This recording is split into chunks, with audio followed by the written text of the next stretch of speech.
జేబులో చిల్లి గవ్వ లేకుండా జస్ట్ స్మార్ట్ ఫోన్ ఉంటే చాలు అవతల వ్యక్తికి క్షణాల్లో డబ్బుని ఇట్టే పంపేయచ్చు. అయితే ఇప్పుడు కూడా చేయొచ్చు, కానీ కండిషన్స్ అప్లై కానున్నాయి. డైలీ లైఫ్లో భాగమైన యూపీఐ చెల్లింపులపై భవిష్యత్తులో ఛార్జీల భారం పడే అవకాశాలు ఉన్నాయి. ఎంపిక చేసిన డిజిటల్ లావాదేవీలపై మర్చెంట్ డిస్కౌంట్ రేట్ ఛార్జ్ విధించేందుకు బ్యాంకులు, చెల్లింపుల సేవా సంస్థలకు అధికారం కల్పించే సవరణ బిల్లుకు లోక్సభ గ్రీన్ సిగ్నల్ ఇచ్చింది. డిజిటల్ చెల్లింపులపై ఎండిఆర్ రుసుముల విధింపును అడ్డుకుంటున్న పాత నిబంధనలను తొలగిస్తూ కేంద్రం ప్రవేశపెట్టిన ప్రతిపాదన సభలో ఎలాంటి చర్చ లేకుండా ఆమోదం పొందింది. కేంద్ర మంత్రి నిర్మలా సీతారామన్ లోక్సభలో ప్రవేశపెట్టిన పన్నులు, ఇతర చట్టాల సవరణ బిల్లు 2026లో భాగంగా చెల్లింపులు, సెటిల్మెంట్ సిస్టమ్స్ చట్టం 2007తో పాటు ఆదాయ పన్ను చట్టం 2025, ఆర్థిక చట్టం 2026లను ప్రభుత్వం సవరించింది. ప్రస్తుత చెల్లింపులు, సెటిల్మెంట్ సిస్టమ్స్ చట్టం 2007లోని సెక్షన్ 10J ప్రకారం ఎలక్ట్రానిక్ లావాదేవీలపై బ్యాంకులు, సిస్టమ్ ప్రొవైడర్లు ఛార్జీలు వసూలు చేయడానికి వీల్లేదు. ఆదాయ పన్ను చట్టం 1961లోని సెక్షన్ 269 SU ప్రకారం 50 కోట్ల కంటే ఎక్కువ వార్షిక టర్నోవర్ కలిగి ఉండే పెద్ద వ్యాపార సంస్థలు రూపే డెబిట్ కార్డులు, భీమ్ యూపీఐ QR కోడ్ల ద్వారా జరిపే వినియోగదారుల లావాదేవీలను ఉచితంగానే స్వీకరించాలి.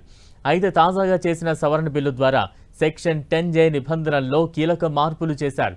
ఇకపై బ్యాంకులు, సేవలను అందించే ఐటీ మౌలిక వస్తువుల సంస్థలు నిర్దేశిత ఛార్జీ వసూలు చేసుకునే వెసులుబాటు కల్పించారు.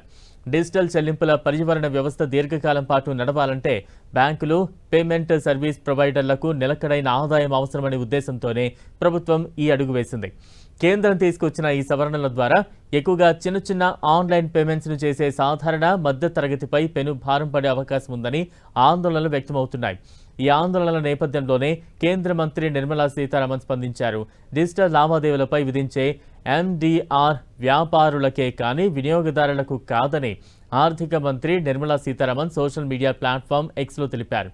ఈ రూపంలో వచ్చే ఆదాయాన్ని బ్యాంకులు, ఫిన్టెక్ సంస్థలు మౌలిక సదుపాయాల విస్తరణ, సాంకేతిక ఆవిష్కరణలు, భద్రతపై పెట్టుబడులు పెట్టేందుకు వినియోగిస్తాయని పేర్కొన్నారు.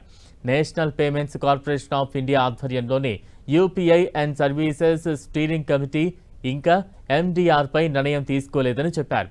అదే సమయంలో 2000 రూపాయలలోపు లావాదేవీలకు ఎండిఆర్ నుంచి పూర్తి మినహాయింపు ఉందని స్పష్టం చేశారు.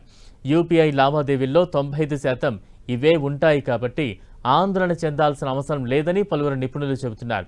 ఒక వ్యక్తి తన కుటుంబ సభ్యులు లేదా స్నేహితుల బ్యాంకు ఖాతాలకు యూపీఐ ద్వారా పంపే వ్యక్తిగత నగదు లావాదేవీలకు ఛార్జీలు వర్తించమంటున్నారు.